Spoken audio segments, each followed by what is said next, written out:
Party, of course, Labour Party, of course, stands united against Islamophobia. Islamophobia is a pervasive hatred in our society, which manifests in violent hate crimes, targeted discrimination, and loss of opportunity for many Muslims.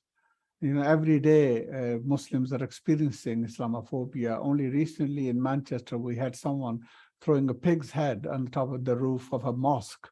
I'm happy the Greater Manchester Police have taken action and 2 people have been arrested. But this is an everyday experience for so many of us. This should not be happening.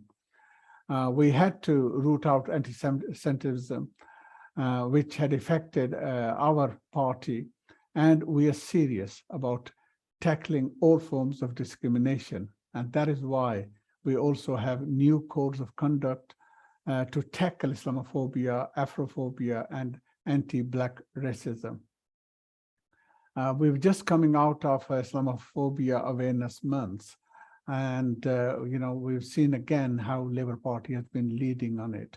My colleague Samia will share in the chat a link to one of my tweets, and with that is also a link with the actual work which we took during this month in the Parliament. So it'll give you an idea actually how active we had been in the Parliament. We've seen hundreds of social media tweets with the hashtag of Islamophobia Awareness 2022. And to give you an indication, if you do a Google search on this with it on tweets, you realize we have done hundreds in the Labour Party. And when you look at with other parties, Green Party is only 10, Conservatives only 8, Lib Dems only 4, and SNP only 2. So you can see there how we are there at the front trying to help and to reshape this whole issue to make sure that we have a better Britain. Now, we of course understand that more needs to be done, more work is needed, and the Labour Party are committed to this. Whilst there can never be any complacency on these issues, Keir, Annalise, and David Evans are leading a thorough program of reform in the Labour Party. This includes the introduction of an independent complaint process, mandatory unconscious bias training for staffs, changes to our hiring practices, and a diversity and inclusion board. Labour won't dismiss structural racism. We will tackle it head on with a landmark, a new Race Equality Act. We're already doing a lot of work on this, and I'm part of that group of the task force which is looking at this. And we want to implement, of course, all the Lemmy Review recommendations, and with a curriculum that reflects our country's diverse history and society. So the bottom line is we are serious. We're doing everything we can, both within our party and, of course, once we get into power, into the wider society as well. So without any further ado, let me hand over to my good colleague who's done an amazing job and who's an excellent, actually. You will see what a thorough work she will do tonight as well. Samia, over to you. Thank you so much, Afzal. I'll be sharing my screen, so do just pop into the chat if you're not able to see what I'm referring to, but thank you so much for signing up to attend to today's session on encountering, identifying and tackling Islamophobia. This will be an introductory session, so please do feel free to make notes, but we will send out resources afterwards as well. Before we begin, it would be really brilliant to kind of get a sense from you, whereabouts in the country you're from, whether you have any particular positions within the Labour Party framework, whether that's CLPs or within your local party otherwise. And I also just want to get a sense from you as well, whether you know what Islamophobia is, whether it's something that you can define. Feel free to pop in some of those definitions in the chat as well. And also if you're comfortable doing as well, just a sense of what it is that you expect from a session like today, and maybe some thoughts about what you'd like in this session and in future as well. So thanks again to everyone for joining. So I want to start off with a bit of a snapshot into British Muslim communities, where we've just seen some of the religious demographic data released from the census that happened in 2021. And that really has shown us a breadth of different things about Muslim communities in England and Wales in particular. But there's one key thing that has been updated since 2011, which is when the last census was, which was population. So we now know that 6.5% of the population of England and Wales are Muslim or identify as Muslim, and have ticked that box on the census. But there are also some other slightly more concerning issues when it comes to Muslim communities, particularly in that 61% of Muslims in England and Wales live in the most deprived 40% of areas in those countries. So it's kind of good for us to see how the Muslim population in Britain lives and it is impacted by policies across the UK. So that's just a quick snapshot in terms of numbers, but that's not all that we've been able to find out. I really encourage you to go and have a look at the Muslim Council of Britain's analysis. They've done sort of a first look into the census, which goes into a little bit more detail about some of those stats that I mentioned around Muslims living in deprived areas, access to education, and in particular, the socioeconomic backgrounds of Muslims in the UK. And I guess that is really helpful to understand the wider picture, the context in which British Muslim communities exist in the UK. I also want to highlight one other really, really important piece of research that was done this year, which talked about the dinner table prejudice. This is a reference to a quote from Baroness Saida Wasi, who talked about Islamophobia passing the dinner table test, in that it's something that is quite common, and something that is encountered in lots of different places. One of the key findings from this survey that was done, this piece of research that was done at the University of Birmingham, was that Muslims are the UK's second least liked group after Gypsy and Irish travellers, which is a sobering statistic when you think about the levels of vitriol that is often targeted towards Muslims and Gypsy and Irish travellers as well, and how this may impact British Muslims in living, working, and being politically active in the Labour Party and also elsewhere. They also found that more than a quarter of people, and nearly half of Conservative voters in particular, hold really conspiratorial views about Sharia no-go areas. This is a really big common myth that you find, that Muslims segregate themselves and are have there are these no-go areas where other people aren't able to go in, visit, live, work in any of these areas. That's a like it mentions, a very conspiratorial view about Muslims, but unfortunately incredibly common. They also found that support for prohibiting all Muslim migration into the UK is up to 6% higher than other groups. So people are more likely to have that view, which is it's incredibly dangerous to have those kinds of views about different different levels of welcome to different communities. They also found that the British public is almost 3 times more likely to hold prejudiced views of Islam than they are of other religions, and also that prejudice against Muslims is more common in those from wealthier and well-educated backgrounds. And I think this is something that is often I guess a little bit more difficult to grapple with, because the understanding is that more education should equal less bigotry, but we know that there is a bit of a link there with those who are from well-educated backgrounds. And I want to kind of talk about some of the ways that this then impacts British Muslim communities, and one of the main ways it does so is through attacks and hate crime, and Islamophobic narratives being very pervasive throughout society. We know that there's a significant percentage of Muslim places of worship that have experienced religiously motivated attacks. In his introduction, Afzal mentioned a pig's head being left on the roof of a mosque in Manchester. That's something that's also happened in Belfast. It's something that happens to mosques up and down the country, whether that's members of far-right groups seeking entry into mosques, forcing entry, and disrupting things like prayer. And you see windows being smashed and other types of arson attacks and those kinds of things. In March 2020 to 2021, we found that 45% of all religious hate crime offences were targeted against Muslims. So the largest volume of attacks have been towards Muslims. And also in the latest stats from April 2021 to March 2022, again, the vast majority were hate crimes that were religiously motivated, were hate crimes towards Muslims. And I also haven't been able to share the link here, but I do recommend that you go and watch, listen to some documentaries and things that have been produced around places of worship and some of the attacks that have happened there.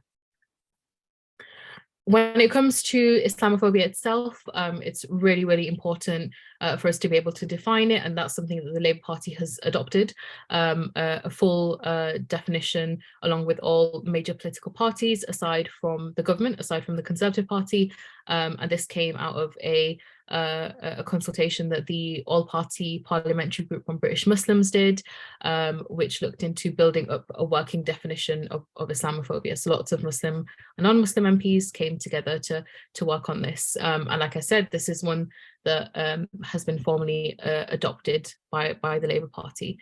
And what that definition has been agreed to be is that Islamophobia is rooted in racism and is a type of racism that targets expressions of Muslimness or perceived Muslimness.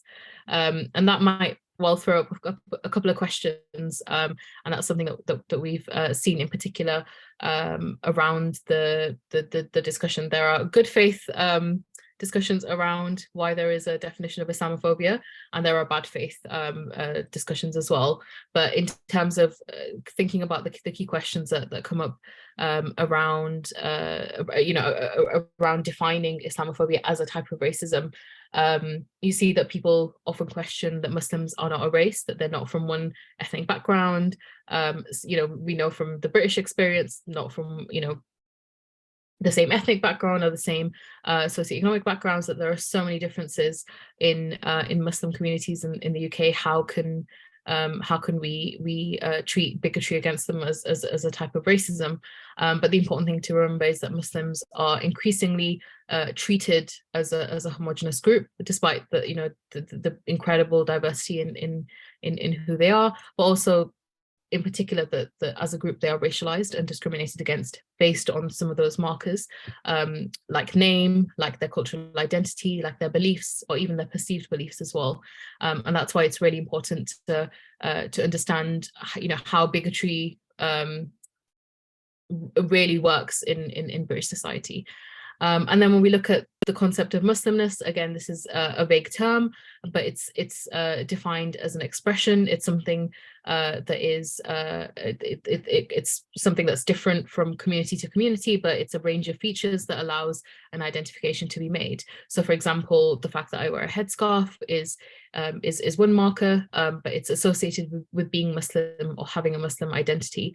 And like I mentioned previously, these can range from names, the country that you're from, and other markers of being Muslim, so like praying 5 times a day and those kinds of things. I just want to give a special mention to the Runnymede Trust and some of the work that they've done. They were really the first organisation to popularise the term Islamophobia by mentioning it in a report in 1997 and really looking at how it operates in society. They have a slightly longer definition, but I'd really recommend you go and have a look at some of their reports on this as well. when they talked about it in 1997, they recognized that there was this anti-Muslim prejudice that was happening, but it was going untackled because of a real lack of understanding. And they talked about it in terms of people having open views about Muslims and Islam, as opposed to closed views about Muslims and Islam.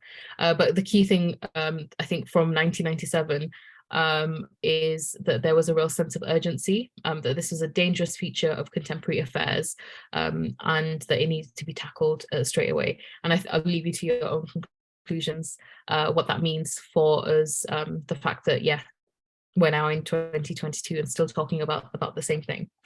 I'll kind of share this report with you going forward, but I just wanted to mention that there are these open and closed views of Islam.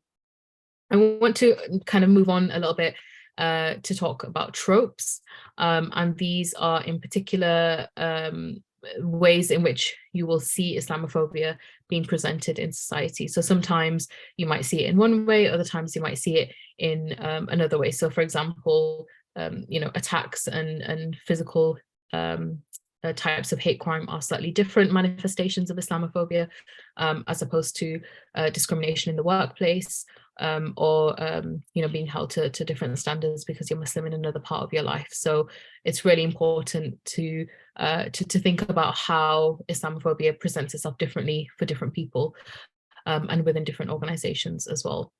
So when we are looking at tropes, the first thing that I think we really highlight is context, thinking about the place this Islamophobic narrative is being spread, or where it's being promoted, whether it's in from a particular person or a particular organization, or within a particular kind of system. So we see, for example, a lot in headlines and media outlets. We may see it in broadcast media. We may see it in other places as well. So it's really important to understand the context of where it comes from. And then what exactly is that's being said.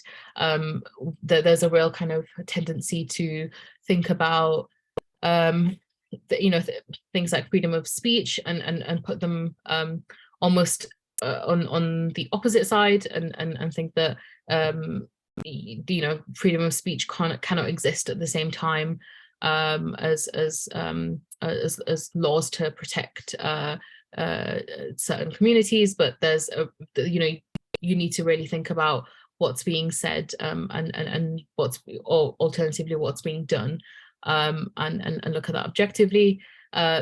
It's also just as important to look at who is promoting certain narratives as well. There's a lot more weight to a particular narrative when it comes from an organization or a system as opposed to an individual. So it's always really important to understand where it's coming from in that sense, and also what the consequences are. If there is a really damaging policy, it has the possibility to affect hundreds of thousands, if not millions, of Muslims living in the UK. So it's important to kind of understand the consequences of promoting certain narratives of Islamophobia. So I want to kind of cover some of the key themes that these that you see these narratives often kind of segmented in, but I also want to say that this is not exhaustive, and certainly you will see some kinds of narratives of Islamophobia that don't fit into these. Certainly some that may well be kind of newer forms, because of the way that bigotry changes over time. But these are kind of the key common ones that have sort of existed for quite a long time, that we can have a look at and see almost as trends. So you see security as one of those, integration, and often the expectation of assimilation for Muslims.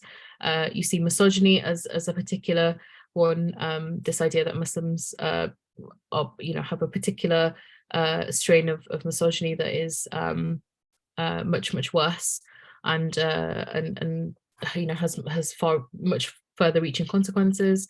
And then obviously you have violence, which I think is a really common trope as well. And then the idea of theocracy, that Muslims will take over wherever they are, and that they are a threat.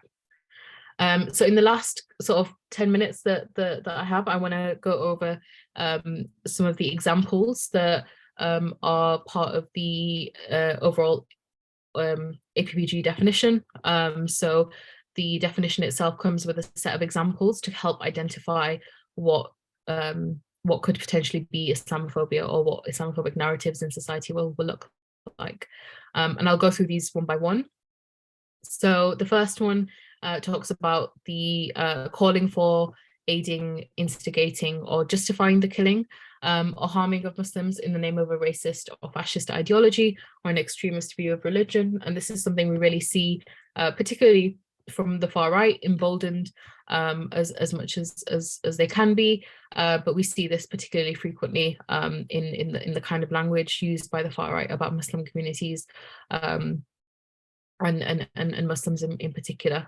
So that's kind of, I think this is something that's very easily identified by people as a popular narrative. Another one is making mendacious, dehumanizing, demonizing, or stereotypical allegations about Muslims. And this can be really kind of applied to Muslims as a whole group. But you see them in things like conspiracies about Muslims and their involvement in politics being described as entryism. So the fact that they come in not to kind of benefit society as a whole, or to represent communities, or to or to impact politics, but actually just to kind of with the sole focus of taking over and running things from as Muslims, as opposed to kind of British citizens, and kind of seeing those as separate from each other. And you'll also see that myth of the Muslim identity or Muslim groups having a unique propensity for terrorism, or a unique propensity of vulnerability towards violence in ways that impacts the wider population. And also then you have the claims of that demographic threat. So where there is immigration of Muslims, that there's a Muslim takeover. And some of the ways that we've seen this talked about in Labour circles, we've seen things like accusations of block voting. So people are voting a certain way because they are Muslim. Also, I talked about the Muslim birth rates before, but again, this is a very, very common one. So common, in fact, that there was a couple of years ago, a contributor on Newsnight talked about this very openly as a threat to Europe as a whole, and then misogyny as well. That this is something that is unique to Muslims as a group.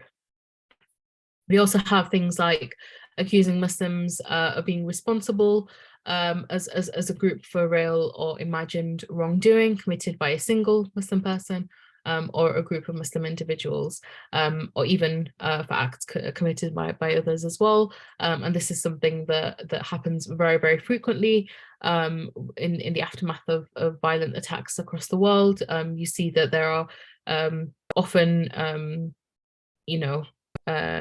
calls for Muslims to apologize, despite having nothing to do with people who may have carried out those attacks.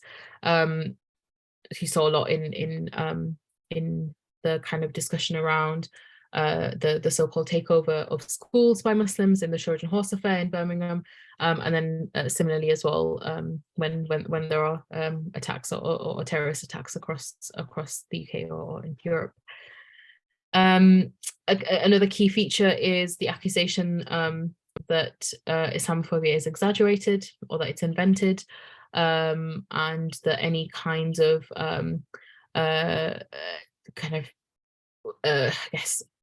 of oppression that Muslims may be facing, either here or in other countries, that's something that's either deserved, justified, or simply doesn't exist. And we see this quite a lot in historically with what happened in Bosnia, but also currently what's happening to the Uyghurs in China and Palestinians as well. So that's something that's quite commonly seen. Also accusing Muslim citizens of being more loyal to this transnational Muslim community, or to their countries of origin, or to the alleged priorities of Muslims worldwide than to the interests of their own nations.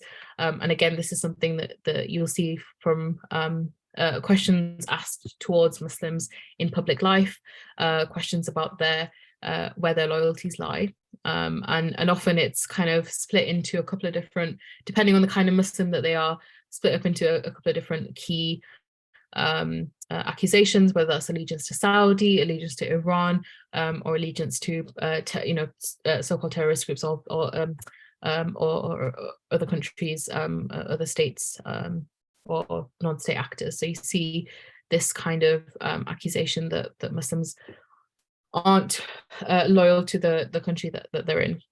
And then we talk also about denying Muslims the right to self-determination by claiming that the existence of, for example, an independent Palestinian state or an independent Kashmir is a terrorist endeavor. So those kinds of, I guess, this is a really kind of big one in terms of debates that happen often in political circles, but this is also one that's very, very it has a really big impact on Muslim communities in Britain. And then we also have things like applying double standards by requiring certain behaviors of Muslims, certain things of Muslims that aren't expected or demanded by any other groups, and we see these kinds of loyalty tests quite commonly being produced for Muslim politicians. They're often, you see this quite often, people being asked to kind of go further in condemning, going further in demonstrating that they believe in human rights, that they believe in British values and those kinds of things. That expectation of assimilation, and a real kind of lack of either understanding or just acceptance that people have different views about different things. And then, so this is also something that we see quite a lot with the far right. So using symbols and images that are associated with classic Islamophobia. So you see things around the Prophet Muhammad, peace be upon him, being described as a paedophile, the claims of Muslims solely spreading Islam by the sword, or the subjugation of minorities, particularly minority groups who are under their rule. And you see this, that's kind of a lot of the classic Islamophobia. Now it's kind of around the ability of Muslims to live in and amongst other groups. Lots of kind of commentary around Muslims being inherently violent, inherently just incapable of living harmoniously in pro societies. So you see this quite a lot in I would say in the opinion pieces in media outlets, describing Muslims as uncivilized and barbaric, and also this kind of idea that there's a lack of safety for people who a lack of safety for people being around Muslims, or working with Muslims, or being represented by Muslims. So that's another really, really common one. So just before I end, I just wanted to kind of describe where these tropes kind of will go from being kind of commonly held beliefs or myths, or just certain kind of ideas that people have about Muslims, and kind of where they go.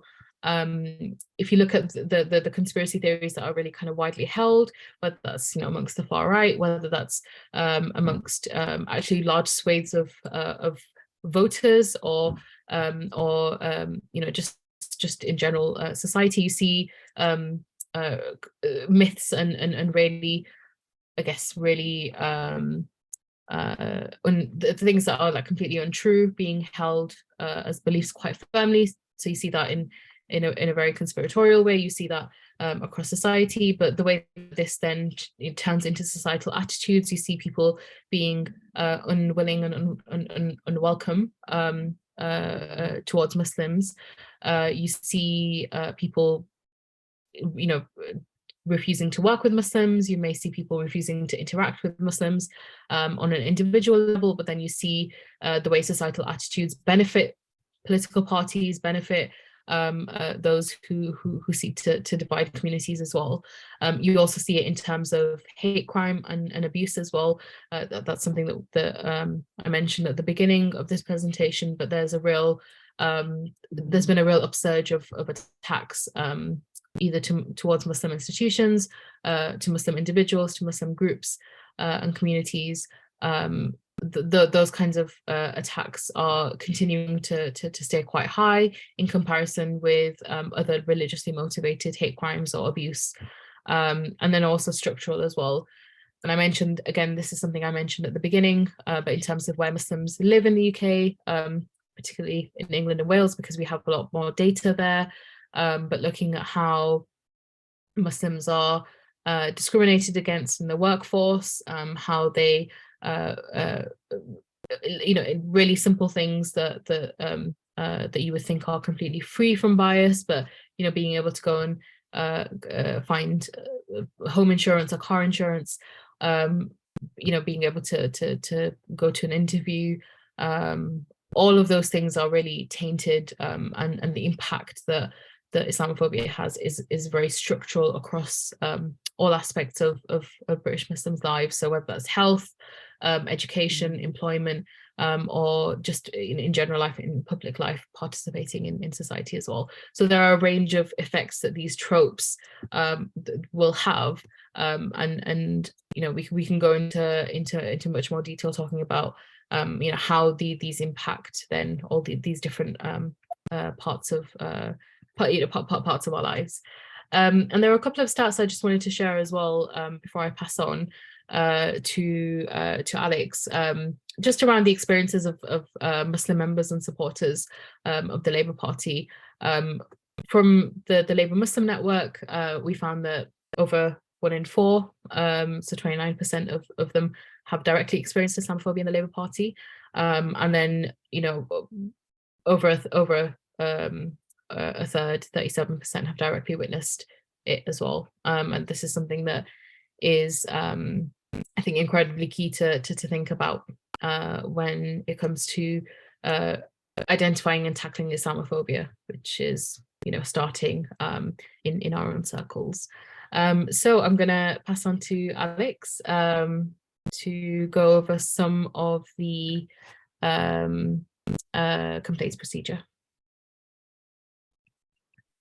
Thanks, Maya, and hopefully everybody can hear me. I am going to share my slides, excuse me, sorry, share some slides, which I will then speak to. So just bear with me one moment. So hopefully you can all see that, and I will just make it full screen. So there we go. So what we wanted to do today was just sort of take you through now how the complaint system works, and it's obviously gone through quite a lot of changes, well-publicized changes that I know many of you on the call will know about, and we thought it would be helpful to explain how the complaint system now operates, to try and demystify some of it, and also point you to some resources which will be hopefully helpful for you to understand how you can make complaints, and also how you can understand how the system works.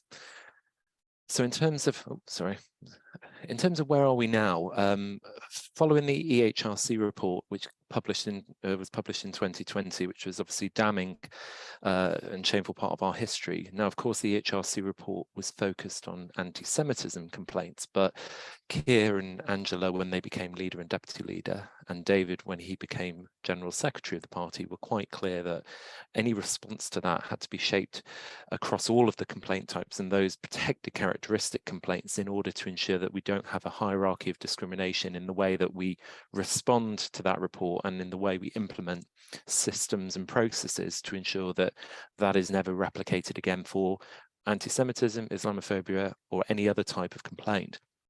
So we instituted a number of things at the party's complaints process that were lacking before, and those include a complaints policy, which is available on our website, and I will point to the website link at the end of this so that you know where that is, so you can find it.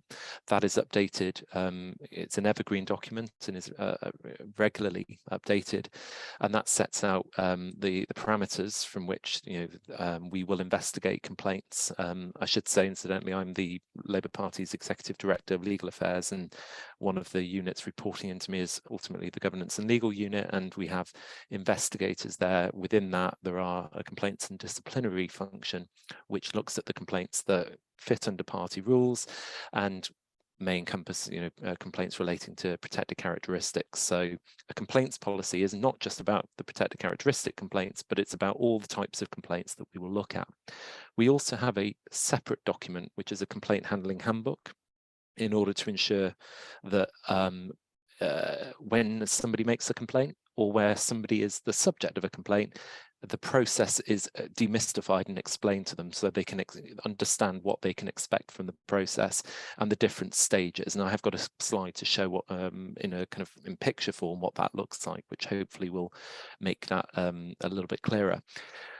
We also now have an effective complaints process and triage process, such that when a complaint comes in, and we always encourage people to put it in through the form on our website. Again, I'll show you that link in a moment. And the reason for that is it really helps us effectively triage right from the outset, so we can analyze what the complaint is about, whether there is something high risk or about it, or whether immediate action needs to be taken, so we can make sure it's allocated and assessed accordingly. Our investigators are trained not just in various types of harassment, discrimination, the protected characteristic complaints in particular, but also just in terms of professional development to make sure that they are effective investigators. And one of the main big publicised outcomes from the EHRC report were the rule changes that we took through conference last year in 2021. And that was the bringing about of a new independent complaints process for all types of protected characteristic complaints. And I'll have a slide which will just show that in a little bit more detail, which brings independent review and ultimately independent adjudication for any cases that are referred on to what is now the Independent Complaints Board.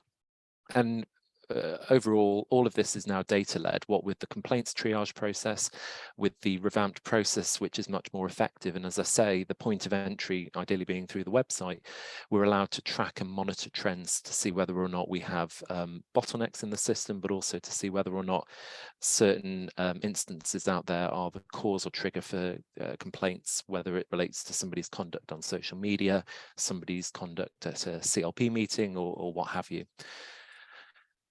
So let me quickly describe the new independent complaints process so that it can make a bit of sense.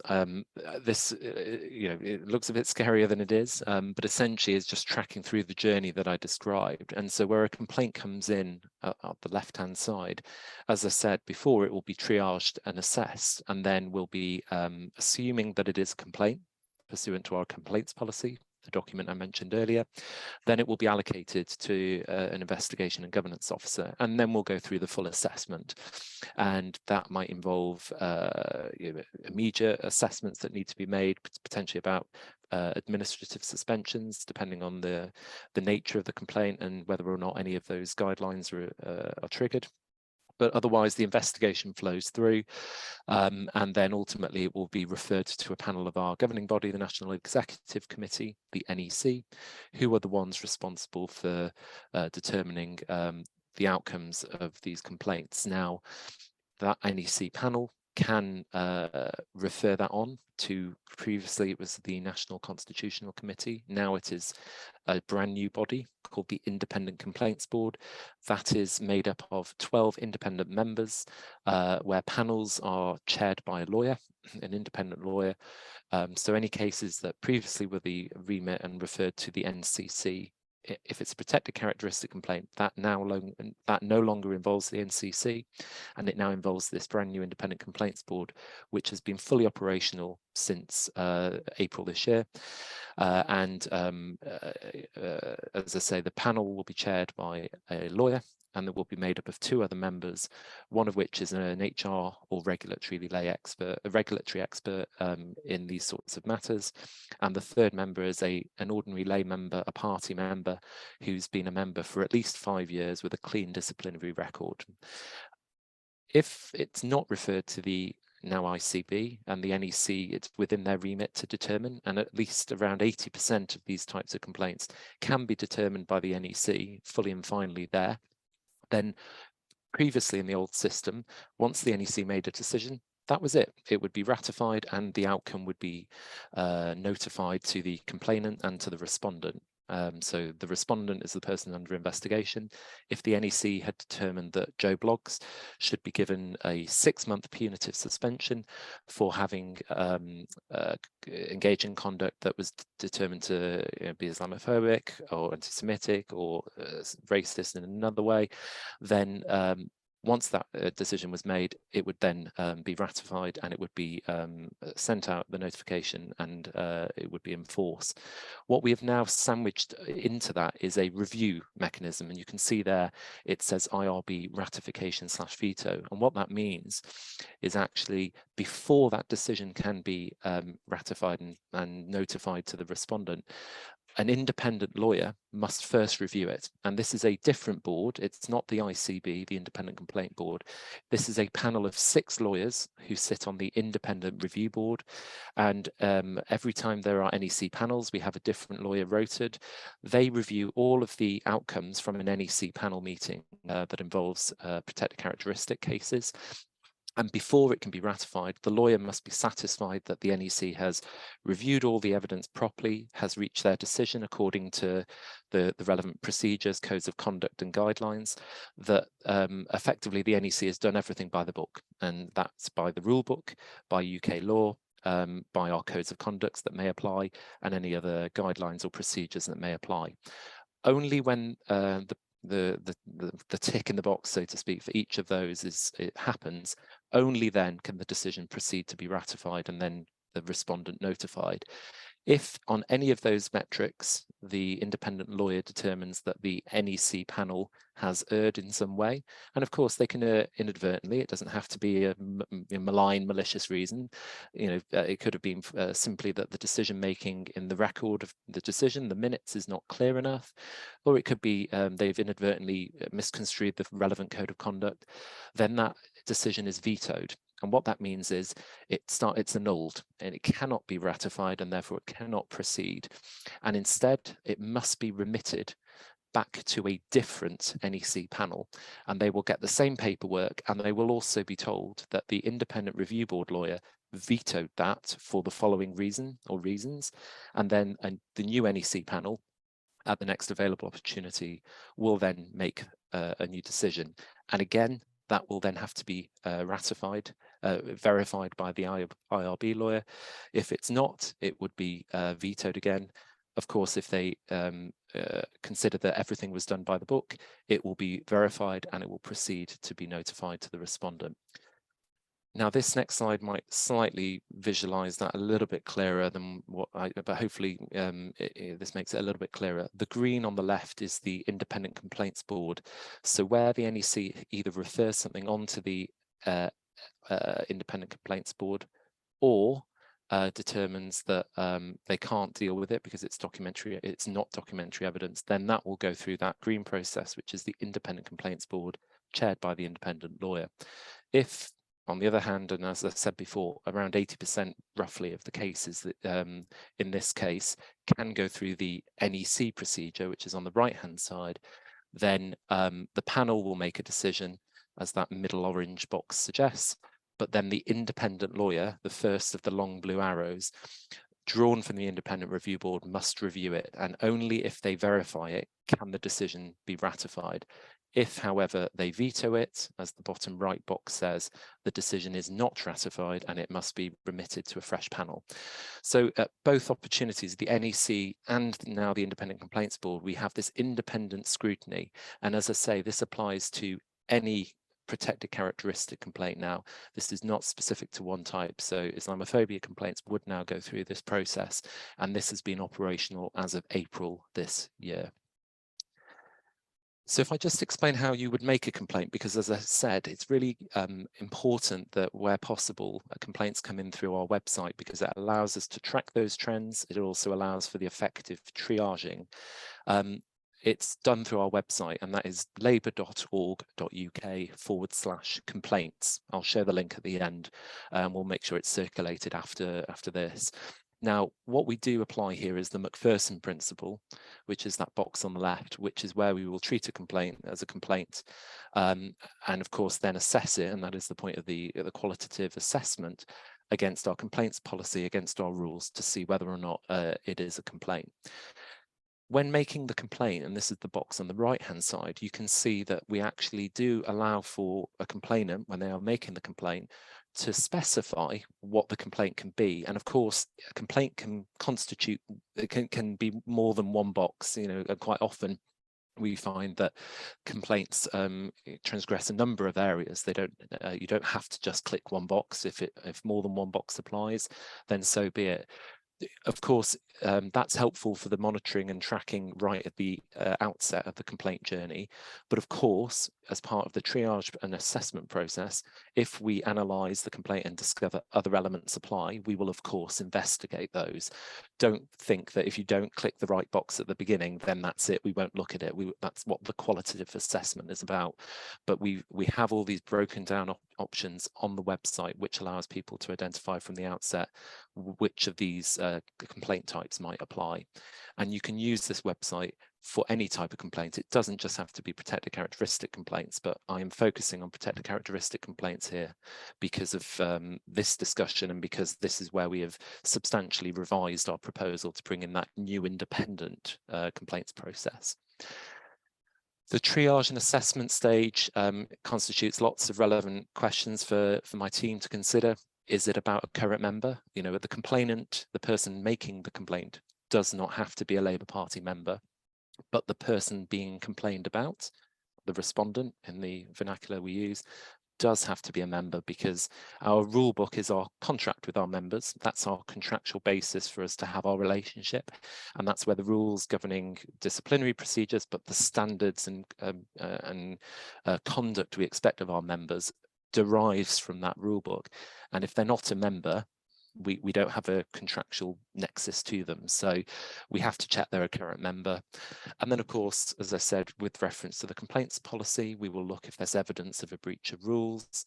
Is it possible an exclusion applies? We often do get complaints that are relevant to our world, so to speak. Sometimes people get confused, or some people sometimes just get frustrated and complain to us about some of things that are not relevant to our procedures. So we do have to do that check. Another question, are there reasonable grounds to investigate? It has to be proportionate, of course. And of course, the list on the right goes into some more detail. Is it a first party complaint, i.e. is the person who's making the complaint the victim of the complaint that's being complained about? Or are they a third-party complaint? That might be somebody who has seen a tweet that they consider to be racist in some way, for example, but they are not the subject or the direct victim of that tweet. However, you can still make a third-party complaint. One thing to bear in mind on that point, which is very clear in our complaints policy, but sometimes is misunderstood by members, is because of confidentiality and GDPR reasons, we will provide updates to first-party complainants. So if you are the victim of the alleged conduct, you will get updates periodically throughout the course of the investigation. Because of confidentiality and GDPR reasons, we will not provide updates to third-party complainants. That is clear in the complaints policy, but I just thought it would be helpful to reiterate that here whilst we're on this call. These are just some of the other questions. I won't dwell on them, but just to give you a sense of the seriousness and the kind of the thoroughness of which my team apply. Is there a risk of repetition? What type of complaint or complaint types are being alleged? Are there images involved? Are there extreme views, conduct, behavior involved? Is the complainant vulnerable? Is the complaint about a high profile member? Is there hateful or abusive language? These are the sorts of things the team will consider. One of the other things I just wanted to give you as some context as well as the NEC, the governing body, approved this last year as part of the implementation of this new independent complaints process, which is memorializing in a concrete place these principles of good practice which must apply in disciplinary decisions. And this is not just the decisions that they take, the NEC takes, but also that the ICB, the Independent Complaints Board, and the NCC, but not in protected characteristic cases anymore because their role has been removed. But any decision maker in our disciplinary processes must apply these principles, and conflicts of interest must be avoided, equality, good faith, impartiality, all very solid, some of them Nolan-esque principles, but I just wanted to draw that out to assure members that these are the sorts of things that it's not just the investigation phase must consider in terms of all those things I outlined earlier, but these principles must be applied in the decision making made at the end. I'll finish with this slide, and then I think we've got some questions, but we'll make sure these links go around. As I said, to make a complaint, the bottom link is the key one to go to. That is labour.org.uk/complaints. There's also a wealth of resource on there, including our complaint policy and our complaint handling handbook that I mentioned earlier. The rule book, which is the key contractual document between us and is where our codes of conduct are annexed as well. That's available on labour.org.uk/rulebook. And then the other really useful resource that we've updated very recently in terms of making it even easier to access is that middle link, which is the rules and codes of conduct.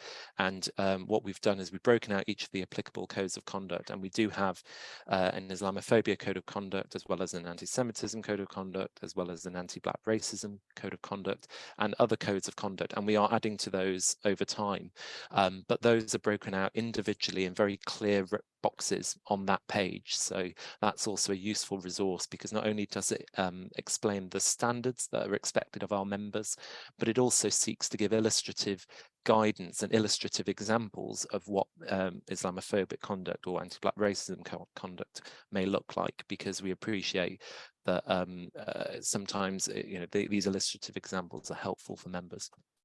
So we'll share those links around, but that's what I wanted to show for these purposes. But I gather we do have some questions, and I don't know, Samaya, and there's also a poll that's going around in terms of, which would be great if you can answer to see if that has given some more clarity about how our complaints specifically about Islamophobia will be investigated, and that's operational, as I said, as of April this year. In terms of questions, I mean, I'm just looking at, I know they've been really helpfully grouped. In terms of, I think there was a question about education involved in part of the disciplinary procedure. I mean, hopefully some of the points I pulled out, and we will make sure those resources are circulated around, will be helpful. The complaint policy and the complaint handling handbook describe the process as it now works for Islamophobic complaints or any other protected characteristic type. And we have the codes of conduct, which I think are really good resource to refer to. Those were designed, incidentally, approved by the NEC, but they were designed in consultation with stakeholders.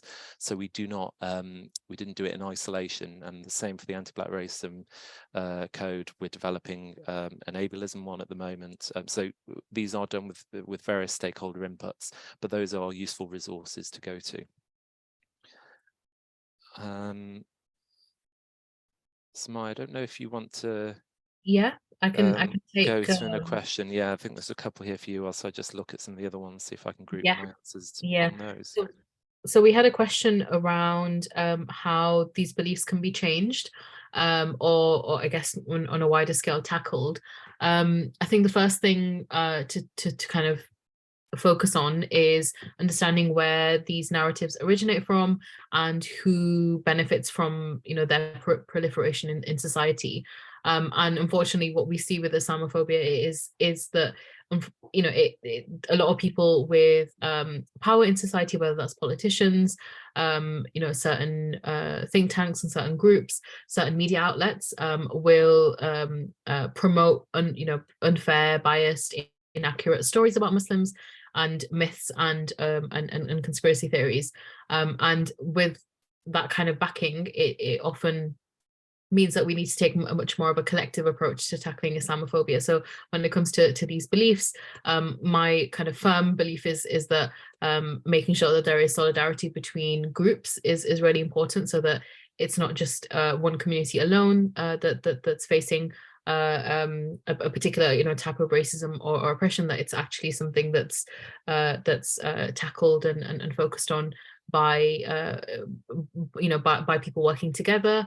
And then also I think in terms of looking at our structures and our systems in society, so how is it that people and organizations are able to proliferate these kinds of ideas and beliefs about Muslims? Where are they getting the freedom to do that, and why is that not regulated? Why is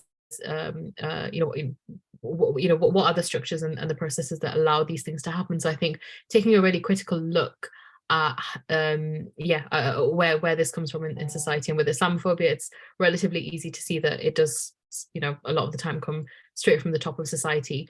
I know that often people will try and blame or point the finger. There's a real common myth that racism or Islamophobia in particular comes from the working class, and this is something that we've just seen evidenced, whether that's in research reports, but also you can really take a look at society and see where it comes from, and it's not necessarily from those areas. So yeah, that's one thing I would say. And then secondly, I think from taking a more interpersonal approach, so looking at how for example, you might come across these kinds of beliefs in person. It may be a family member, it may be a friend, could be someone that you're working with. I think there's a couple of things to really think about when you're in that situation, which is, do you have the ability and the relationship with the person and the trust to change their mind? Often facts don't work because there's a real kind of with these kinds of tropes or beliefs about Muslims, there's often an emotional attachment to them, or kind of a kind of evidence that no matter how many facts you may say, actually it's not really going to have an effect. So getting to the root of why those beliefs are present, I think, is probably a good place to start, instead of kind of just saying, if someone says, I really don't like Muslims, they shouldn't be in this country, kind of thinking about it by saying, well, I think that they should, isn't really gonna get anywhere. But really thinking about why it is that they have that belief, really shifting the premise of the discussion, and also focusing on shared values as well. The root of having some of these beliefs can often be fear. It could be complete misinformation. There's a lot of different things that prop up these kinds of narratives and beliefs. So really getting to the root of them. So on a more interpersonal level, it's different. On a kind of wider and structural level, it comes down to regulation. It comes down to accountability and transparency and understanding where those processes might exist. I know that we've just hit 7 o'clock, and I know we do have a hard finish. So I want to pass back on to Alex and Jovan, if you want to kind of come in. Yeah, I think that's right. Thanks, Simone. Just very quickly, because I know there's been a couple of questions about sort of whether this training's been mandatory or provided to staff, and it has been. Simone's done this with many people in the party, and certainly all my team have done it. And so anybody who's gone through anyone in my team in order to investigate, or even the decision makers, they have done it as well. So yes, we are. It has been, and we are looking at widening that out, and of course these resources are available, but I think these training sessions are incredibly helpful, both for the dialogue between us, but also for people to visualize and see it. I think there was also a question about whether or not, if people leave the party and they're under investigation, that does happen, but we do make notes if that happens, so that we can ensure that people don't think they can leave and then rejoin 5 minutes later and think the investigation's gone away. We will make a note of that, because we think it's really important that if somebody has come forward to make a complaint, it's really important that those are taken seriously. I think we'll take any of the other questions, and thank you. Have been lots of really good interaction from all of you. We'll try and wrap up some of those maybe in the feedback email that we'll send tomorrow, so we can ensure that we cover off anything we haven't spoken about today. But I will call it there because it is 7:02. I just want to say thank you to Ismaia, to Afzal before, and thanks everybody for attending. We hope it was informative, and may well see you at one of these again in the future. Otherwise, thanks very much. Stay safe and have a great evening. Thanks everyone. Bye-bye.